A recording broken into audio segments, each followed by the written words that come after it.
në këtë kohë, në këto kohë të razirash, të gjithë ata që na dëgjojnë ne për momentin, ju kisha lutë, gjithë ligjeruese, gjithë predikuese, folni për paqe, qetësoni gjakrat, ujrat, mos i trazoni më shumë, edhe mediat, edhe televizionet, ju kisha lutë, mos bëni veç për klikime tituj, se nuk është lojë me jetën e njerëzve, nuk bëhet hajgore me jetën e njerëzve, sepse nëse ju e ndjellni qatë keqe, i fryni ati zjarri, t'jeni të bindur që do të digjeni vetë në ta. Andaj, ju kisha lutë të gjithë dhe, mos e ndizni më shumë zjarrin, po mundoni ta shuani atë. Mundoni të mjellni paqen, dashurinë, harmoninë, tolerancën, mirëkuptimin mes njerëzve, diversitetin me masa të gjëra. Jemi në një kohë që më shumë se kur duhet flitet për paqe, për mirësi, për sjellje të mirë ndaj njerëzve, pa marrë parasysh ngjyrën, krahinën, kombin, vendin, racën që i takojnë. Mos t'i ofendojmë, mos t'i bullizojmë të tjerët, po t'i mbështesim ata.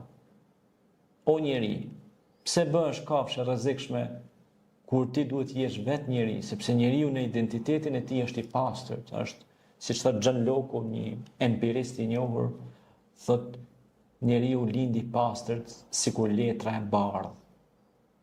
Pastaj pejgamberi Muhammed alayhis salam tha, njeriu lind tha besimtar i pastërt, i pasherr fëmia.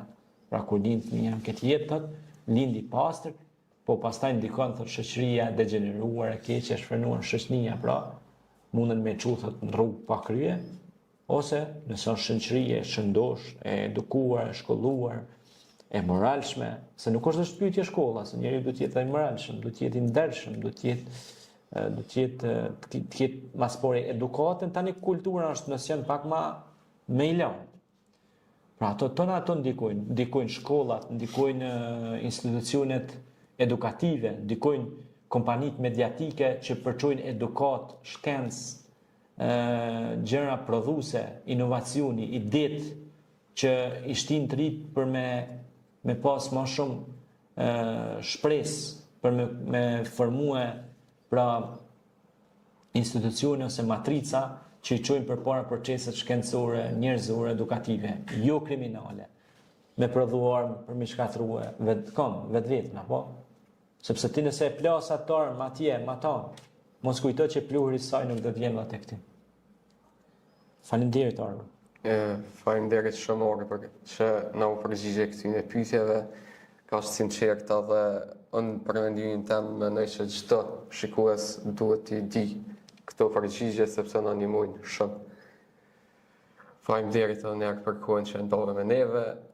Ishte kënaqësi shumë Arbër, edhe unë lutë Zotin që me këto emisionet tona të vazhdojmë pa ndalë me këto pyetje shumë aktuale, pyetje që me të vërtet ma shumë se kur na duhen në jetën tonë të përditshme, sepse jemi duke u ballafaqur me sfida të ndryshme, pra mbar njerëzimi është u ballafaqur me sfida mjaft të mëdha, kështu që ne sadopak me këtë ekran të vogël, ndoshta do të transmetojmë një energji pozitive tek shoqëria jonë, tek miqtë tanë dhe të gjithë ata që e duan, pra dheun, që e duan librin, që e duan shkencën, që e duan paqen. Faleminderit. Shumë faleminderit.